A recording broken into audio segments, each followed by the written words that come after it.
स्वागत है आपका इस वीडियो में। पिछले वीडियो में हम लोगों ने कुछ आर्थिक समस्याओं के बारे में पढ़ा था।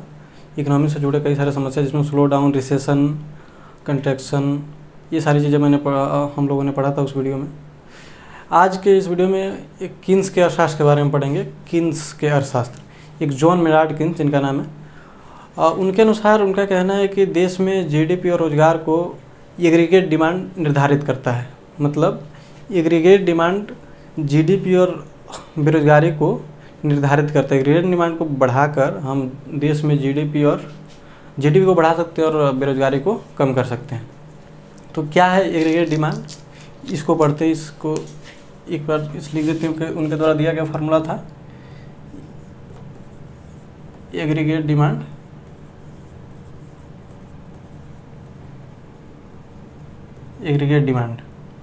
हिंदी में उसको समग्र मांग बोलते हैं, समग्र मांग। तो उन्होंने इसके लिए एक फार्मूला बताया जिसमें एग्रीगेट डिमांड को एडी लिखा, एडी इक्वल टू, उसने बताया कि इसमें सबसे पहले कंजम्पशन होगा, फिर इन्वेस्टमेंट, फिर गवर्नमेंट एक्सपेंडिचर और फिर एक्सपोर्ट, और इसमें से बोला कि आप इंपोर्ट को माइनस कर दीजिए। ये कीन्स के एग्रीगेट डिमांड का फार्मूला है। अब इसमें हमें जो है ये एक एक करके इसके बारे में जानना है कि कंजम्पशन क्या है, इन्वेस्टमेंट क्या है, गवर्नमेंट एक्सपेंडिचर क्या है, एक्सपोर्ट क्या है और इंपोर्ट क्या है। ये कंजम्पशन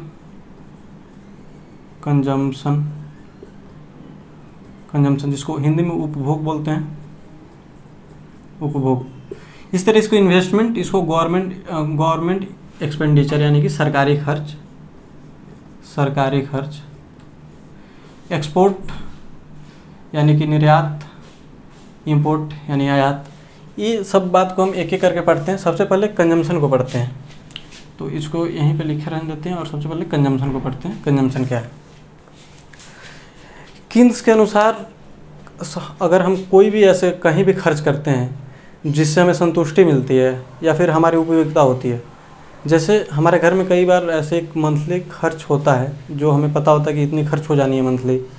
वो हमारा खर्च कहाँ होता है? हमारे खाने पीने पर होता है, मतलब हमारे ठीक तरह से जीवन जीने के लिए जो खर्च होती है, जिससे हमें संतुष्टि भी मिलती है और हमारे उपयोगिता भी होता है। इस तरह के खर्च को उन्होंने कंजम्पशन बताया, यानी इसे उपभोग कहते हैं। लेकिन इसके आगे का प्रोसेस समझने के लिए एक एग्जांपल लेते हैं कि मान लीजिए कोई ये जेड नाम के भाई साहब हैं, इनकी सैलरी है 15,000, ठीक है। तो इनके यहाँ लिख देते हैं इनकम, और यहाँ लिख देते हैं एक्सपेंडिचर।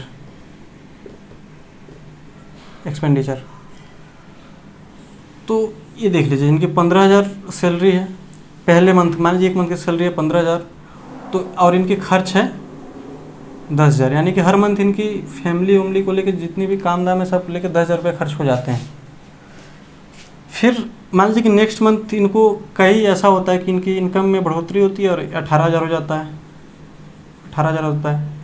फिर भी क्या होगा? इनका एक्सपेंडिचर इतना ही रहेगा, 10,000 तो खर्च होने ही है। अगर इतनी ज़रूरत है फैमिली में या फिर हमारे घर में तो इतने खर्च हो ही जाएंगे। एक और एग्जांपल लेते हैं, मान लीजिए कि इनकी इनकम कहीं ऐसा हो कि 15 से 12,000 हो जाए, 12,000 हो जाए, फिर भी इनकी मजबूरी है 10,000 रुपये खर्च करने पड़ेंगे, ठीक है। इसमें एक बात देख रहे हैं कि हमारी खर्च जो है 10,000 होती जा रही है क्योंकि ज़्यादा अंतर हमारे इनकम में नहीं आ रहा है। एक बात सोचिए, कहीं अगर ऐसा हो कि भाई साहब की इनकम 15,000 से 25,000 हो जाए, फिर क्या होगा? जब इनकी इनकम 25,000 हो जाएगी ना, तो इनके दिमाग में कई सारे बातें आने लगेंगे, कई सारी कमियां दिखने लगेंगी कि हमारे पास क्या क्या नहीं है, और इनकी खर्चा बढ़ जाएगी। ये देखेंगे, देखो मेरे घर में ये चीज़ की कमी है, हमें गाड़ी भी ले सकते हैं, फ्रिज ले सकते हैं, जो भी चीज़ की कमी है अपने घर में वो उन्हें दिखने लगेंगे। जबकि पहले इतना जब सैलरी मिलता था तो भी इनका जीवन ठीक ठाक चल रहा था, जब इनकी सैलरी बढ़ गई यानी इनकम बढ़ गई तो इनको और बहुत सारी कमियां दिखने लगी। तो इसका मतलब क्या है? इसका मतलब सीधा सा है, अगर हमारा इनकम बढ़ेगा तो कंजम्पशन भी बढ़ेगा। यहाँ कंजम्पशन लिख देते हैं, सॉरी, कंजम्पशन,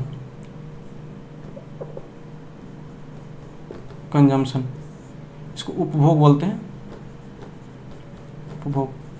तो जब हमारा इनकम बढ़ेगा तो कंजम्पशन भी बढ़ेगा, लेकिन क्या एक न्यूनतम स्तर को छोड़ के, ऐसा ना हो कि 1000 2000 रुपये मतलब कम अगर बढ़ता है तो हमारा इनकम कंजम्पशन बढ़ जाएगा, इसके लिए कुछ ज़्यादा बढ़े हमारा इनकम तो कंजम्पशन बढ़ता है।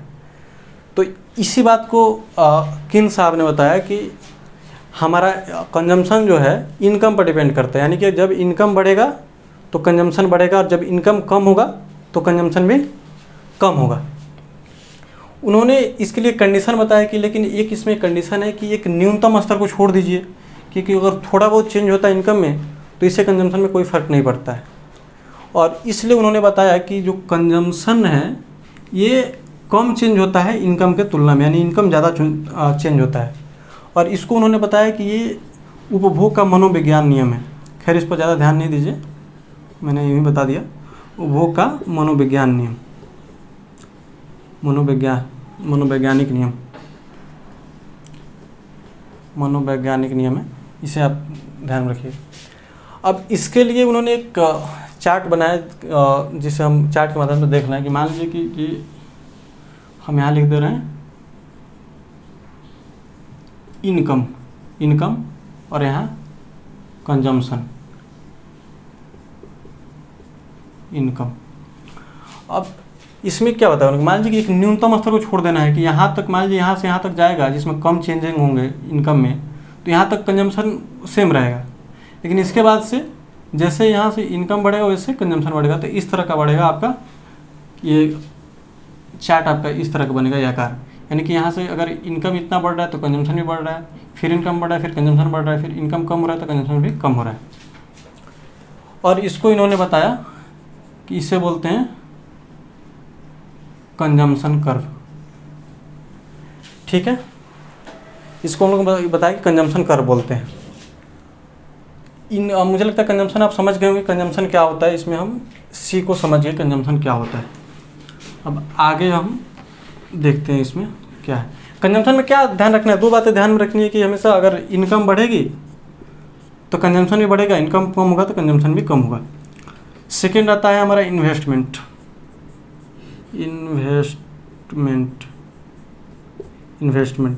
इसको बोलते हैं निवेश। इसको हम कैसे समझ सकते हैं कि हम कई तरह से खर्चा करते हैं, लेकिन इस ऐसा खर्च जिसे उत्पादन क्षमता में वृद्धि हो। जैसे सरकार किस तरह खर्च करती है, मान लीजिए कि सरकार कहीं सड़क बनवा दी जिससे उसे रोड टैक्सेस मिलेंगे, कहीं स्टैच्यू बना दी, जैसे कि अभी उनका स्टैच्यू बना था स्टैच्यू ऑफ यूनिटी, उससे वहाँ से पर्यटन स्थल का निर्माण होगा और वहाँ से कुछ इनकम मिलेगी। तो ऐसा जगह इन्वेस्ट करें जहाँ से हमें कुछ इनकम आए, तो उस तरह के खर्च को इन्वेस्टमेंट बोला जाता है, कि ऐसा खर्च जहाँ से उत्पादन क्षमता में वृद्धि हो। जैसे इसमें एक एग्जांपल हम मशीन में दे देते हैं, अगर हम कोई मशीन बनाते हैं और मशीन बनाने में कुछ इन्वेस्ट करते हैं तो उस मशीन से क्या होगा, हमारा प्रोडक्टिविटी और ज़्यादा होगी, उसके मशीन का उपयोग करके हम और भी ज़्यादा उत्पादन कर सकेंगे। तो इस तरह का होता है। मान लीजिए कहीं भवन बनवा दिया, वहाँ से रेंट मिलने लगे, ये भी इन्वेस्टमेंट में आ गया। तो ऐसा इन्वेस्टमेंट, इस तरह का इन्वेस्टमेंट जिससे उत्पादन क्षमता में वृद्धि हो और उसे इन्वेस्टमेंट करते हैं। ऐसा खर्च, मैंने ऐसा जगह खर्च करें जहाँ उत्पादन क्षमता में वृद्धि हो, उसे इन्वेस्टमेंट कहते हैं। लेकिन इसमें भी एक बात है, किन साहब कहते हैं कि इन्वेस्टमेंट जो है हमेशा ब्याज दर पर डिपेंड करता है। ब्याज दर, अब ये आपको सोच के नहीं समझ में आया कि ब्याज दर क्या है, तो ब्याज दर को हम थोड़ा सा समझ लेते हैं। इधर देख लीजिए ब्याज दर के बारे में थोड़ा सा। हमारे पास हमें जब पैसे की ज़रूरत होती है तो हम बैंक से जाते हैं पैसे लेने, तो बैंक हमें ब्याज देती है। कई बार ऐसा होता है कि बैंक में मान लीजिए कि 6% ब्याज अभी मिल रहा है, हमें लेना है ब्याज बैंक से, तो 6% का रेट है अभी। अच्छा, एक और बात है, अगर हम बैंक से पैसे लेंगे तो जो रेट में हमें पैसे मिलेंगे उससे कम ही रेट मिलता है अगर हम बैंक में पैसे जमा करते हैं। तो कई बार हम बैंक में पैसे जमा करते हैं तो हमें वो बैंक भी इंटरेस्ट देता है, लेकिन जितना हमसे इंटरेस्ट लेता है उससे कम ही देता है। तो मान लीजिए कि बैंक हमें 6% का इंटरेस्ट हमसे लेता है, अगर हम उससे ब्याज लेते हैं तो ऐसा होगा कि मान लीजिए कि क्या करें कि कई स्कीम निकाले और बोले कि अब 8% इंटरेस्ट हो गया, या फिर कोई ऐसी दिक्कत आ जाए वो बैंक 8% इंटरेस्ट लेने लगे। तो इसमें क्या होगा, कई लोग होंगे जो बैंक से लोन लेने का सोच रहे हैं, वो बैंक से लोन नहीं लेंगे। सिंपल सी बात है, कौन लेने जाएगा भाई 8% पे, जबकि 6% पे मिल रहा था पहले। उसके बाद वो चले जाएंगे कई प्राइवेट संस्था पे, कई लोग होते हैं उनसे वो लोन ले सकते हैं, बैंक से लोन नहीं लेंगे। या फिर कई बार ऐसा भी होता है कि बैंक्स जो भी 6% पे लोन दे रही थी वो ऐसा करे कि अपना लोन 4% कर दे या फिर 2% कर दे। तो जब बैंक 2% कर देगी तो कई ऐसे लोग होंगे जो लोन लेने के सोच भी नहीं रहे होंगे, वो सोचेंगे चलो लोन ले लेते हैं, कहीं इन्वेस्ट कर देंगे और वहाँ से पैसे आएंगे तो हम अपना उसे धीरे धीरे इंस्टॉलमेंट में चुका देंगे। तो इससे क्या प्रभाव पड़ता है हमारे ऊपर? इसका सीधा बात यह है कि अगर हम इंटरेस्ट रेट बढ़ता है, बैंक का इंटरेस्ट रेट बढ़ता है, तो लोग पैसे लेना बंद कर देंगे। और ऐसा भी होगा कि कई लोग अपने पास पैसे रखे होंगे, वो सोच रहे होंगे कि हम कहीं से इन्वेस्ट करते हैं, तो वो भी क्या करते हैं, वो जब इंटरेस्ट रेट बढ़ जाता है बैंक का, तो वो ले जाकर बैंक में ही जमा कर देते हैं कि चलो हमें बैंक से ही पैसे मिल जा रहा है, तो कहीं और माथा खपाने की क्या जरूरत। इस तरह से होता है। तो इसमें इन्वेस्टमेंट को क्या फ़र्क पड़ता है? जब लोग पैसे जो इन्वेस्टमेंट के लिए रखे होंगे तो इंटरेस्ट रेट बढ़ेगा तो वहाँ ले जाके जमा करेंगे, तो यहाँ से इन्वेस्टमेंट को नुकसान हुआ। उसके बाद अगर यहाँ देख लीजिए इन्वेस्ट रेट कम होता है, बैंक रेट कम होता है, तो यहाँ क्या होगा, अधिक से अधिक लोग पैसे लेंगे, और जो पैसे लेंगे तो कहीं ना कहीं इन्वेस्ट करेंगे। तो जब पैसे अधिक लेंगे तो इन्वेस्टमेंट बढ़ेगी। इसका दो मतलब हुआ सीधा सीधी कि अगर बैंक रेट कम हो जाए, हमें कम रेट पर ब्याज मिलने लगे, तो इन्वेस्टमेंट बढ़ जाती है हमारी, क्योंकि अधिक से अधिक लोग लोन लेने लगते हैं। दूसरी बात, अगर कहीं बैंक रेट अधिक हो जाए, और बैंक रेट अधिक हो जाएगी तो लोग लोन कम लेंगे ही नहीं। जो लोग पैसे पहले से अपने पास रखे होंगे वो ले जाकर जमा कर देंगे अकाउंट में, ताकि उन्हें ज़्यादा ज़्यादा इंटरेस्ट मिले। तो इससे इन्वेस्टमेंट को वहाँ भी नुकसान होगा। तो इसी को हमारे किन साहब ने बताया कि हमेशा जो है ब्याज दर पर डिपेंड करता है इन्वेस्टमेंट, यानी कि ब्याज दर कम होगा तो इन्वेस्टमेंट ज़्यादा होगा, और इन्वेस्टमेंट ब्याज दर ज़्यादा होगा तो इन्वेस्टमेंट कम होगा। उन्होंने एक ऐसे इसके लिए भी एक कर्व बनाया, एक चार्ट बनाया, जिसको हम देख सकते हैं कि मान लीजिए कि यहाँ लिखते हैं कि 5% है, यहाँ लिख दीजिए बैंक रेट, और यहाँ लिख दीजिए इन्वेस्टमेंट। तो मान लीजिए 5% बैंक रेट है, तो अगर मान लीजिए कि बैंक रेट कम है तो हमारा इन्वेस्टमेंट कहीं ज़्यादा होगा। तो मान लीजिए कि 100 करोड़ इन्वेस्टमेंट है, लेकिन अगर ये बैंक रेट 5% से बढ़ के चल जाए 10%, तो क्या होगा, जब 10% बैंक रेट हो जाएगा तो इन्वेस्टमेंट कम हो जाएगी। तो मान लीजिए कि यहाँ इन्वेस्टमेंट 30 करोड़ हो जाए। सीधी सी बात है, जब बैंक रेट ज़्यादा बढ़ जाएगा, और ब्याज रेट, सॉरी यहाँ इंटरेस्ट रेट लिख लीजिए, बैंक रेट इंटरेस्ट रेट, जब इंटरेस्ट रेट ज़्यादा हो जाएगा तो लोग कम निवेश करेंगे, क्योंकि बैंक से पैसे कम लेंगे। और इसका जो एक कर्व बनेगा, इसको उन्होंने बताया इन्वेस्टमेंट कर्व।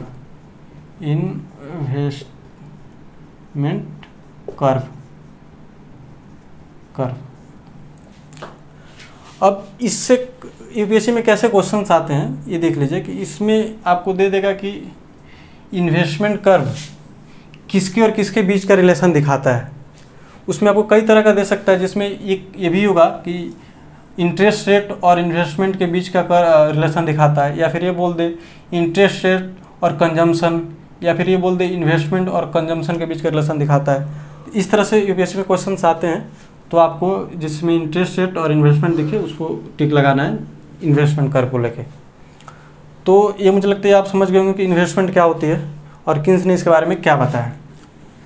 आइए अब तीसरा समझते हैं, ये गवर्नमेंट एक्सपेंडिचर।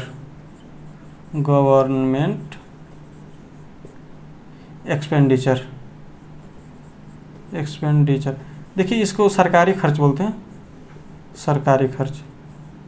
इसमें कुछ ज़्यादा नहीं पढ़ना है, सरकारी खर्च बोलते हैं। इसमें क्या है देख लीजिए, सरकार भी दो तरह से खर्च करती है। एक तो कंजम्पशन करेगी यानी उपभोग करेगी, उसके पास भी खर्चे हैं भाई, इसमें कौन सी बड़ी बात है। और दूसरी तरह से देखते हैं सरकार इन्वेस्ट भी करती है कई जगहों पे, जैसे सार्वजनिक कामों के लिए वो इन्वेस्ट करती है, जिसमें रोड बनाना, एयरपोर्ट बनवाना, या फिर जैसे देख लीजिए स्टैच्यू ऑफ यूनिटी बनाया था, उसमें भी कई तरह की इन्वेस्ट करती है। तो सरकार दो तरह से इन्वेस्ट करती है और इसको बोलते हैं गवर्नमेंट एक्सपेंडिचर। बस ये बात हुई। और ये एक्सपोर्ट और इंपोर्ट, इसे हम पढ़ेंगे अगले वीडियो में। आज के लिए बस इतना ही रहने देते हैं, कि वीडियो बहुत लंबी हो जाएगी। तो नेक्स्ट वीडियो में मिलते हैं फिर। धन्यवाद।